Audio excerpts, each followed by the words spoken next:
Welcome back mga katambalan, mga hot topic and issue pag-usapan natin. Update po tayo kay Catherine Bernardo.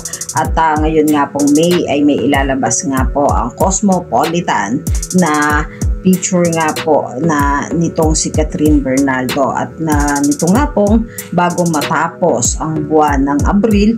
Kaya naging sunod-sunod nga po ang mga naging endorsement itong si Catherine na ipinopost nga ni Kat sa kanyang social media. At isa na nga po dito ang IB Collagen at ang Realme. Ayan, ang Realme 14 Pro Plus G na minodel nga itong si Catherine Bernardo at ang KFC na kung saan nga ay enjoy na enjoy itong si Catherine sa pagkain ng iba't ibang product ng KFC at talagang enjoy na enjoy nga itong si Catherine. At ang bago nga at ang latest itong si Catherine na endorsement ay ang bago niya sa TCL at ito nga po yung aircon ng TCL. Makikita dito na enjoy si Catherine at talaga namang napakarami ng mga ini-endorse nitong si Catherine bago pa man matapos ang Abril, ang buwan ng Abril. At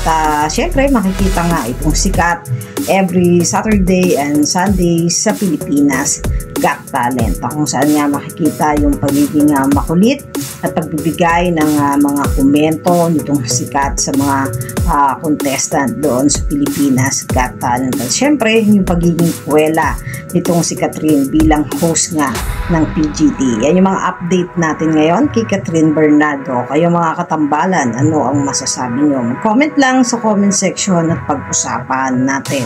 Yan ang mga hot topic and issue dito lamang sa Tambalang GQ.